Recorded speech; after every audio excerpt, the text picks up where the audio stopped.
Taylor Swift. Yes, we got to talk about Taylor Swift because she's not just a pop star, she's a multi-billion-dollar business ecosystem. Now, Taylor Swift has remained culturally relevant for over 20 years now, scaled her revenue up to historic heights, and built an audience that's so loyal that they literally camp out on the sidewalks for her products. Ladies and gentlemen, believe it or not, I've never even heard a song from Taylor Swift that I know of. Uh, but her marketing machine is so effective that even though I'm not a fan of her genre of music, I still hear her name. And that's got to be examined, okay? Because here's the secret: she isn't doing anything that a small entrepreneur such as yourself can't do. You don't need a stadium sized budget to use the Taylor Swift playbook. We need to calm down because Taylor Swift and Travis Kelce are married. As Swifties know, Travis popped the question in August of 2025, and the two shared the engagement news on Instagram with several photos from the Secret Garden style proposal, alongside the caption, "Your English teacher and your gym teacher are getting married." Okay, many happy years, many healthy children to these two. But make no mistake about it, this whole wedding thing is part of the Taylor Swift marketing juggernaut. Ahead of the nuptials, fans speculated what could possibly be in store for the pair's I-dos. As for when the ceremony would take place, likely a day with a numerical significance. Taylor said on the August 13th episode of Jason and Travis Kelce's New Heights podcast, "I love numerology. I love math stuff. I love dates. That stuff I find..." Math stuff. Okay. So we all know she got married up at the Madison Square Garden. At least she had a ceremony. Some are saying she was already married. Whatever. I was on a show. This is going to illustrate Taylor Swift's appeal. I did a news program just yesterday. It was with a total of four panelists. One was a woman in her, she's got to be in her mid 60s.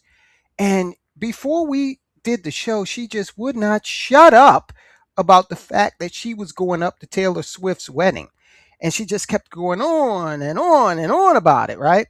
And I'm like, okay, we get it. But what that also illustrated was, again, the appeal of Taylor Swift. She's a cultural phenomenon. She's been able to craft that image and make a lot of money in the process. So today we're going to break down three exact pillars Taylor Swift uses to grow her wealth and her relevance, and exactly how you can script them into your small business or whatever it is that you are trying to build.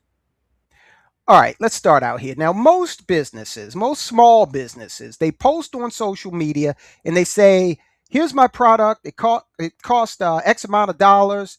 Click here to buy. All right. Now, that's a purely transactional relationship. And in today's market, quite frankly, it breeds fatigue. Now, Taylor Swift, she doesn't do that. She, I guess you could call, I mean, one of the terms that's being used is gamifies her brand.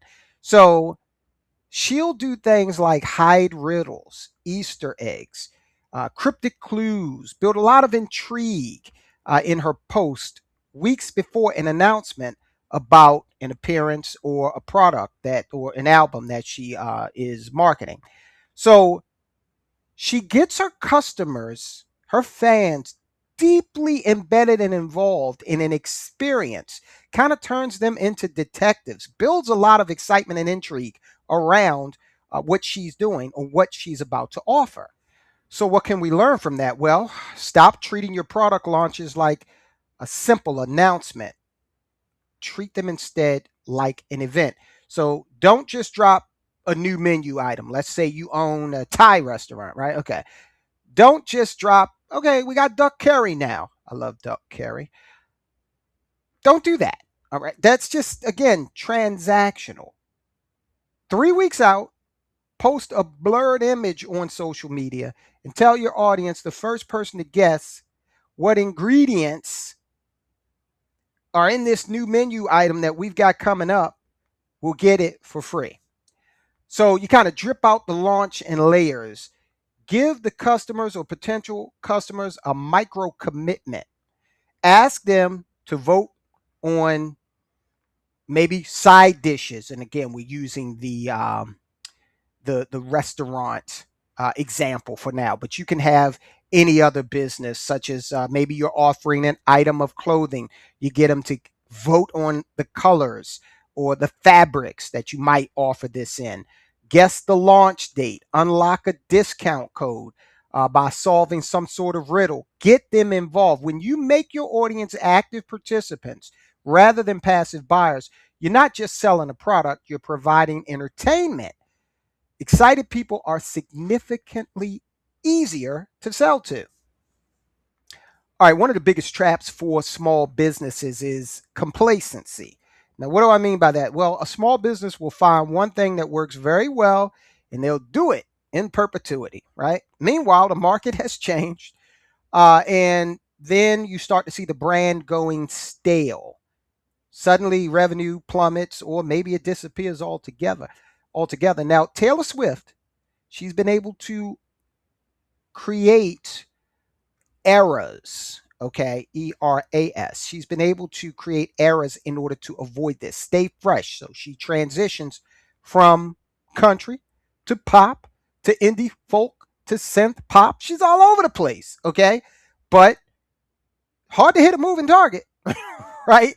And she has duplicated success uh, in each of these genres. Every album has a completely new visual color palette, new wardrobe, new story. She rebrands before her audience gets bored. And I would also imagine that she probably has some company doing data analysis for her, showing her where trends are going, and then getting into those trends. Very, very intelligent way to market your business. Now, you don't need to change what you sell. So you don't need to, jump genres like she's able to do. But you must evolve how you package what you're selling.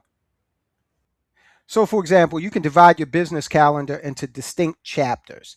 So, if you run a boutique, let's switch from a restaurant to a boutique now, a bakery, even, or service agency. You don't exist continuously. Launch a summer corporate era or a rustic autumn era. Okay. Keep folk from getting, when your brain does this. Let me explain something to you real quick.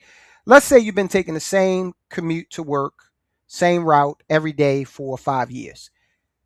A lot of that trip, believe it or not, it's already pre-programmed into your brain. All right, so your brain's kind of on autopilot for most of that trip. Now, someone jumps in, cuts you off, and you have to stop short. All right, the brain becomes active because that's new. That's new information, right?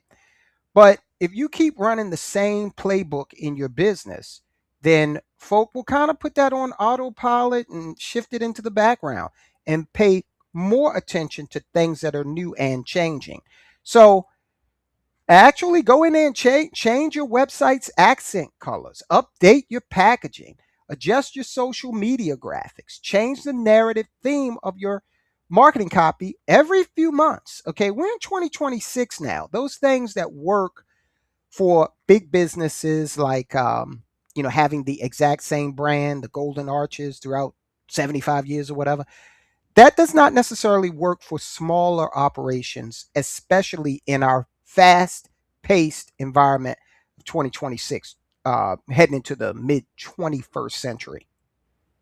So, doing this is going to give your existing loyal customer base psychological reasons to buy from you again because it feels fresh, while simultaneously opening the door to capture completely new customer demographics who might not have liked the previous iterations of what you were offering. All right, this next one is interesting and very important, especially I've got to consider this one in this iteration of my business, the Soldiers of Finance platform. We live in an era of oversaturation. If a customer can buy your product or service at any time of the day, 365 days a year, there's no urgency there. Okay. Taylor Swift is the absolute master of artificial scarcity. and rewarding so-called insiders, right? So she'll release 4 different vinyl versions of the same album, but make them available for 48 hours only. She hosts secret sessions where she invites fans to her actual house to preview music, at one of her homes at least. So she's making her audience feel like VIPs there. And with that 4 different album release in 48 hours, how many of those people do you believe are purchasing or trying to purchase all 4 iterations of that? Okay, smart strategy. Now, how do you duplicate this?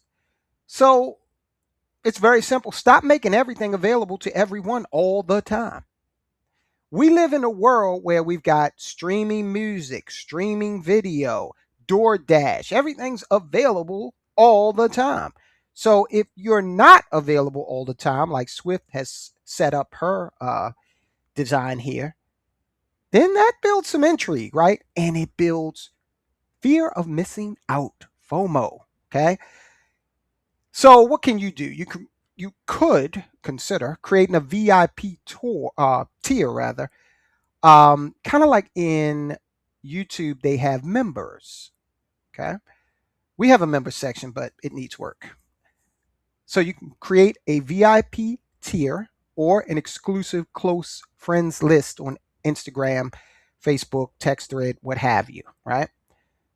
You can tell your audience we're launching a limited run of 50 items, or going back to the restaurant theme, uh, for one night only. We're bringing back, some particular dish, beef Wellington, whatever.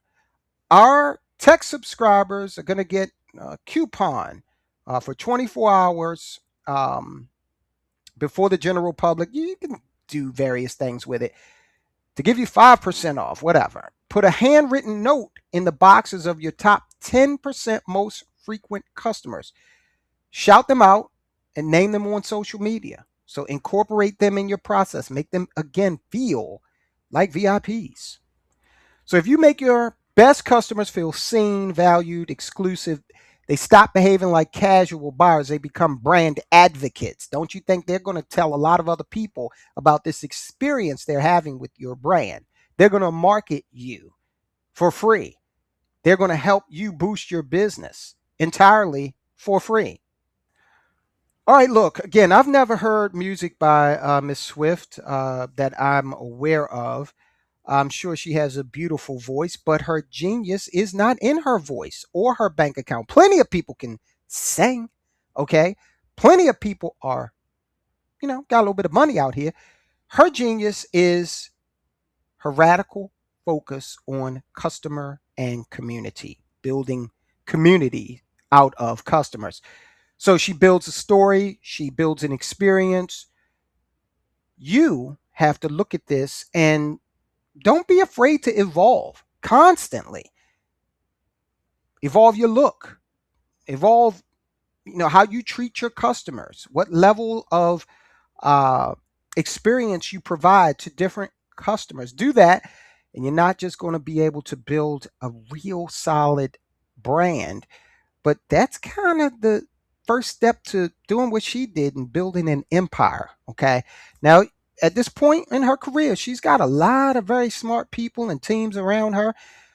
But with these 3 points that we've gone over today, it's the rudiments to starting uh, to build something as solid as she has. Which of the 3 tactics that we went over today can you see implementing this week in your business?